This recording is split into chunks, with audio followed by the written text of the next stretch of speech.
আরে ও দিদি, কোথায় যাচ্ছ দিদি? কোথায় যাচ্ছ? আরে যাবো আর কোথায়, এই যে অচিনতলা যাব। কেন ওখানে কেন?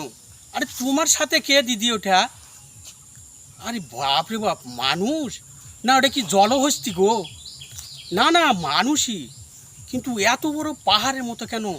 এদিকে জলহস্তির মতো লাগছে দিদি।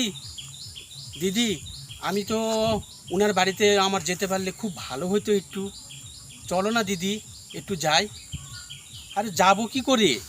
ওই যে দেখা যাইতেছে একটু, মনে করেন যে একটু মেডিকেল দেখা যাইতেছে। তা মেডিকেলের নামটা কি বলেন তো? ও মেডিকেলের নামটা হয়েছে অসীনতলা। এরকম নাম তো আমি কোনো দিন শুনি নাই দিদি। তো মেডিকেলে কেন যাবেন? ওই যে আমার বান্ধবীর যে একটা ডেলিভারি করার জন্য বাচ্চা হয়েছে, তো তো বাচ্চাটা মানে ইয়া করেছে, এই নাক শিশুর দিয়ে থুয়ে দিয়েছে।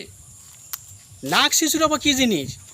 আরে ওই যে কী যেন বলে, সেই আমার ওই এ, আপাটা বলছে যে বাচ্চাটা নাক শিশুর দিয়ে থুয়ে দিয়েছে। নাক শিশুর মানে ওই যে অক্সিজেন, তাকে বলে নাক শিশুর। আহা হা, হায় হায় হায়, এগুলি একটা কথা হইল? মানুষ কত সুন্দর ভাষা করে যে অক্সিজেন দেওয়া থুইছে, আর তোমার আপা বলছে যে নাক শিশুর দেওয়া থুইছে। অক্সিজেনের বদলে কি নাক শিশুর দিয়ে হয়? ও ঠিক আছে, তাহলে আপনি আসেন, আর আমি একটু পরে তাহলে তোমার বান্ধবীকে আমি দেখতে যাবো হনি। ঠিক আছে আপা, ভালো থাকেন, সুন্দর থাকেন। কি মেডিকেলের নাম বললেন? অসীনতলা। আচ্ছা আচ্ছা, বাপের জন্মেও শুনিনি যে অসীনতলা আবার মেডিকেল আছে।